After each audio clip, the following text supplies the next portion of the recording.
I've made the best decision of my life by leaving this course. Got to a point that I was taking medications, very high doses of medications. The system is broken. Now, today I say that.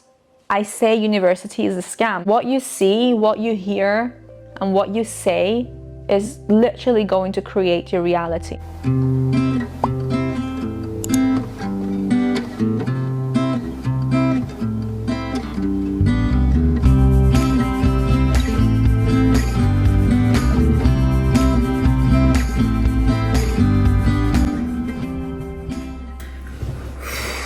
Whoa, have a sneak peek of what you're seeing of me. I hope this is actually doing okay. Let's just take you back a little bit more. I don't know if you guys are actually ready for what I'm about to tell you. Hi everyone. It's been a long time, honestly. I have the lighting perfectly on me and I'm here finally in a position that I can actually record myself in, and I can actually have a proper conversation with you with the quality that I want to do. This is me, and finally we're here to have the talk.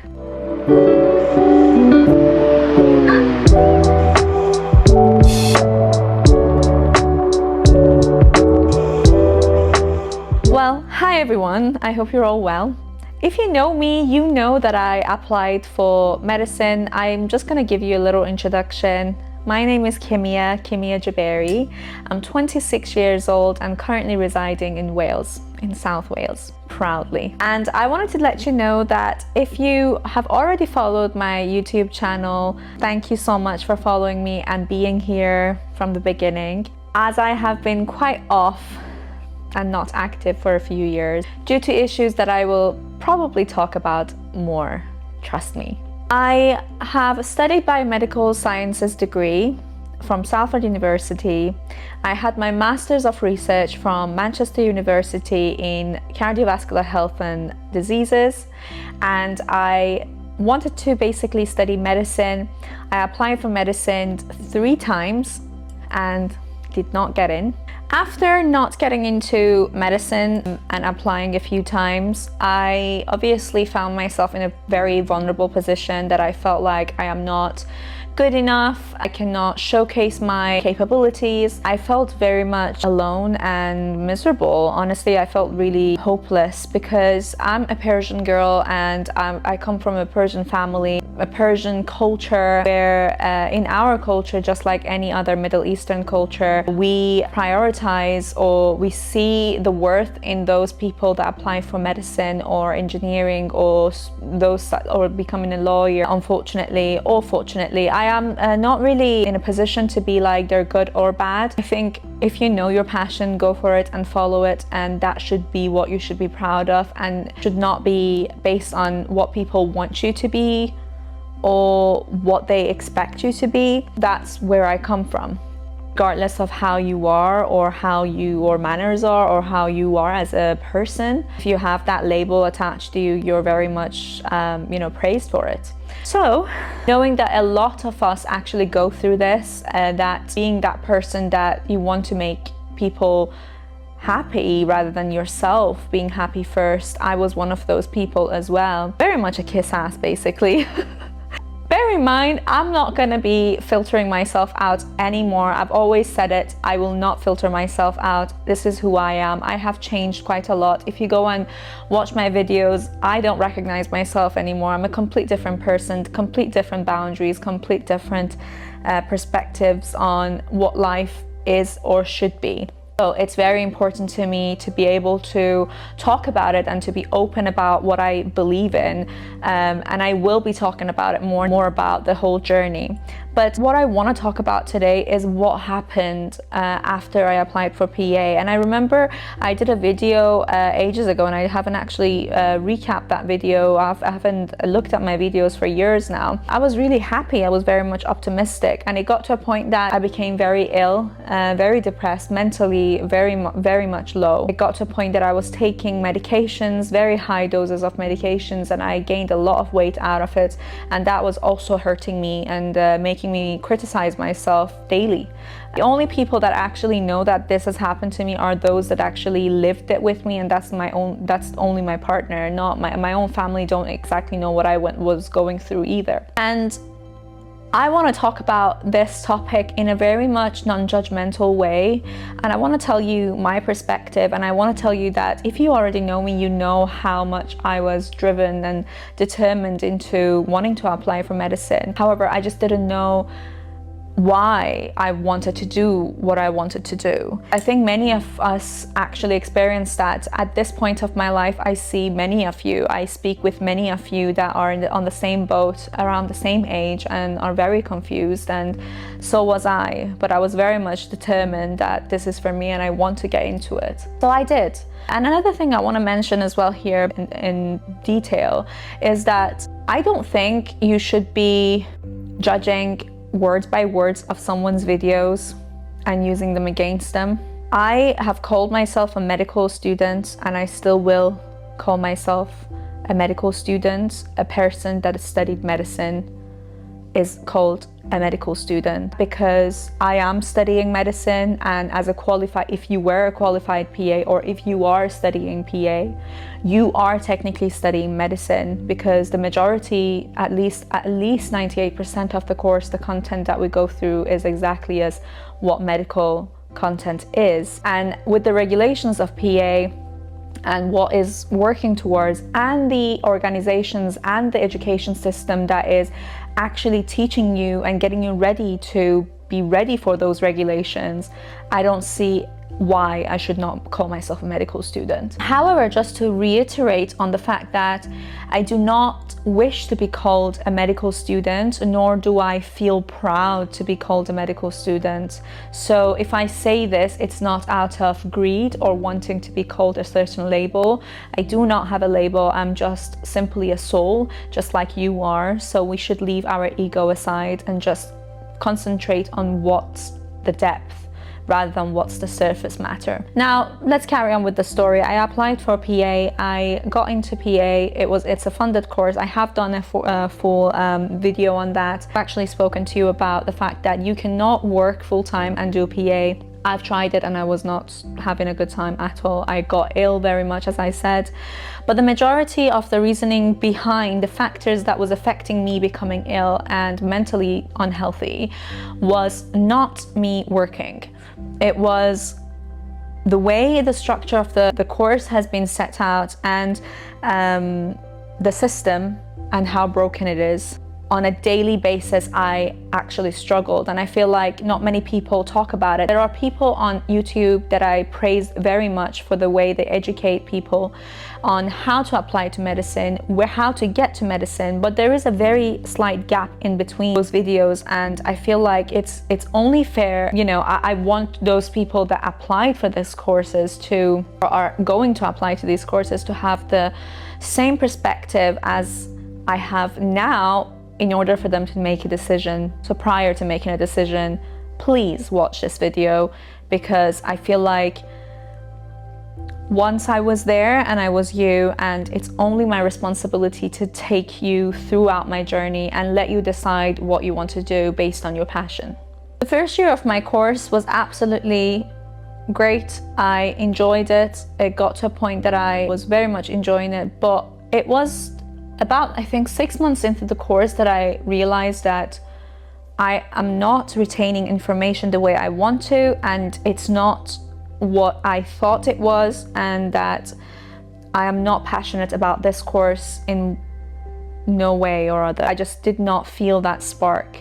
And I was wondering why, because I worked as a carer in the most horrific situations, which as carers you would know what I'm talking about, for a good 4 years. So I have done that, and I have loved doing that daily. I would do night shifts, I would do day shifts, long hours, 12 hours, and I would do that. Even whilst I was studying PA, I was working as a carer to, you know, earn the money that I need for a living. But PA, working as a medical student / PA student, you are working in an environment that's very much pressurized. What I mean by that is, for example, you're going on ward rounds and you've got consultants and everyone around you, and there are consultants that are very much high up their nose and they look down on you, and which I was always wondering why.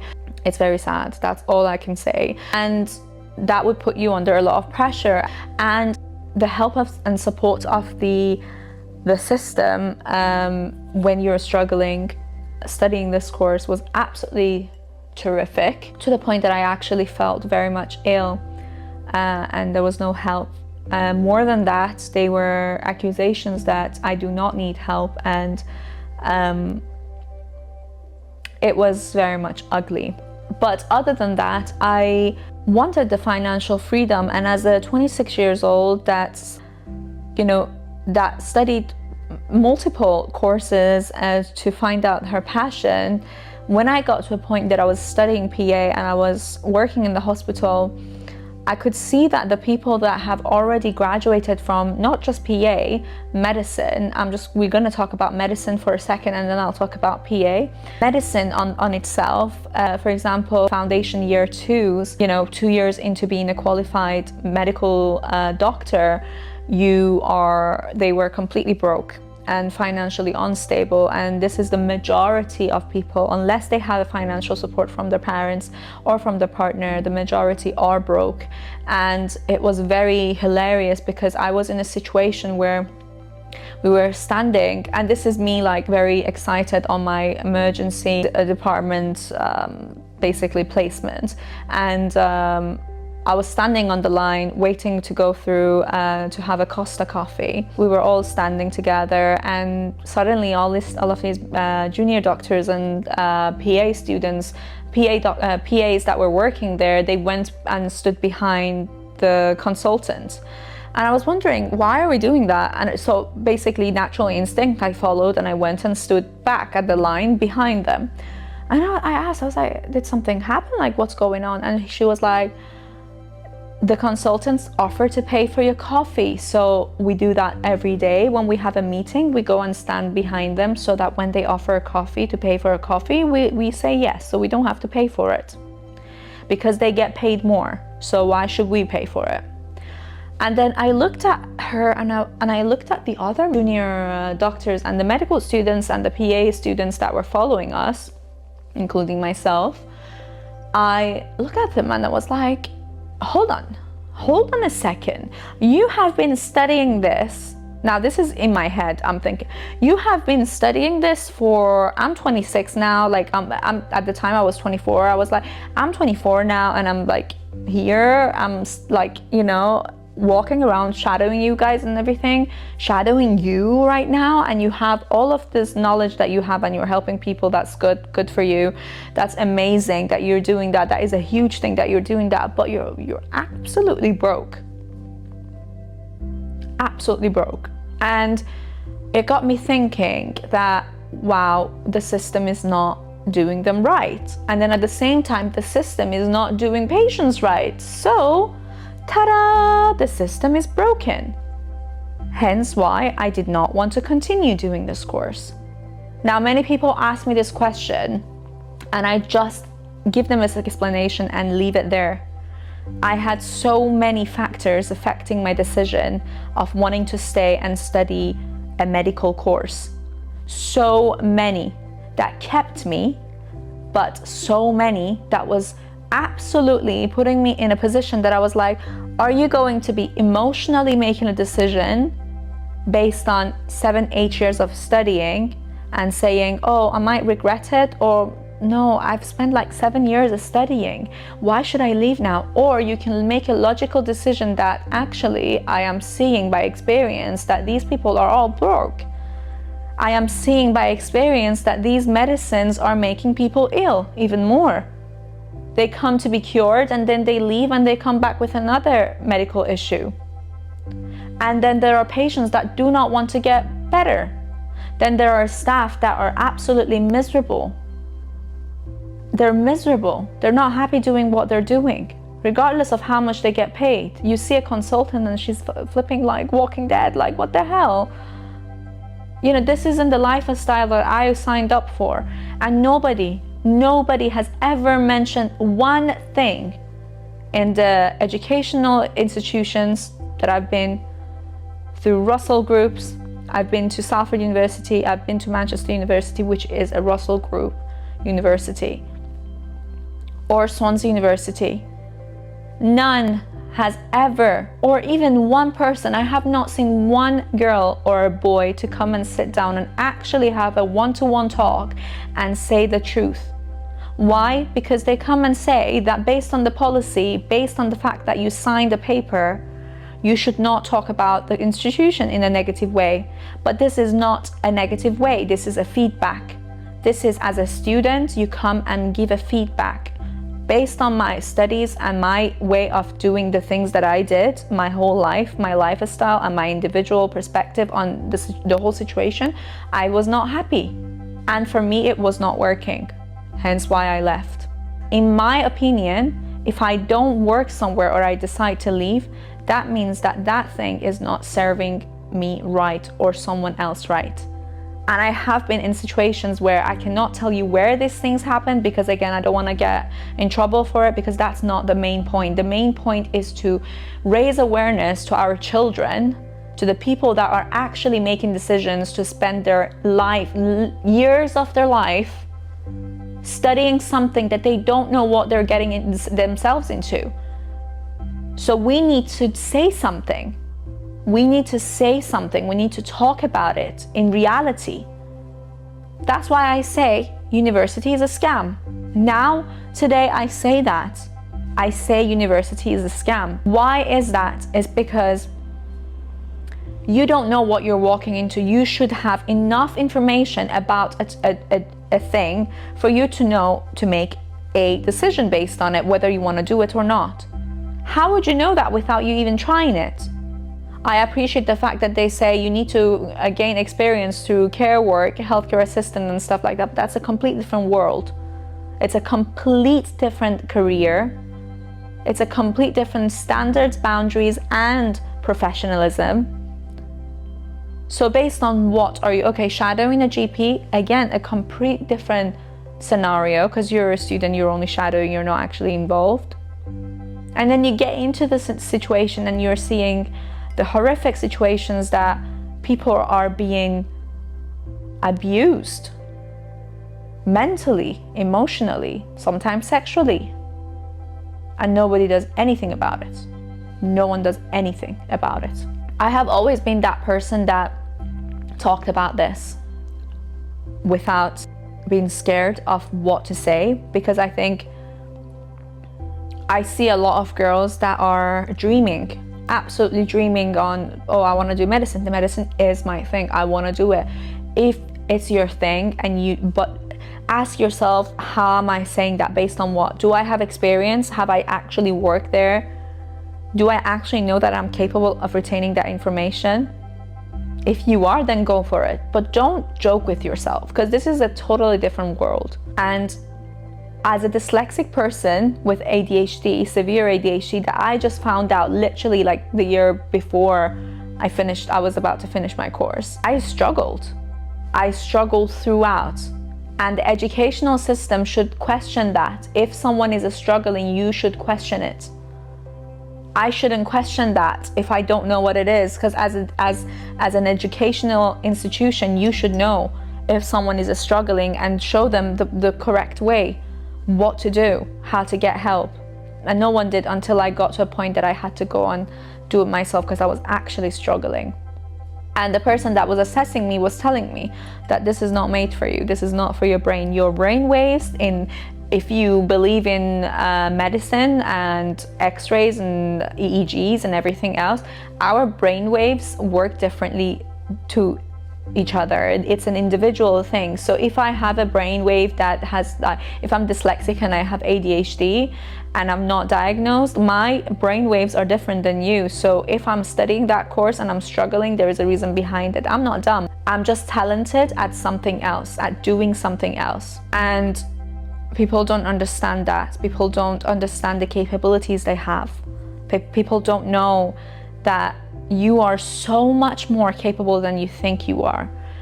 Your brain your body, this avatar that you have, that you had the opportunity to live in this earth with, is a flipping machine. It can heal itself. So who is there to tell me that I am stupid for not finishing my course? Because I didn't, babes. I actually left my course. I left my course literally 4 months into the ending date of my course.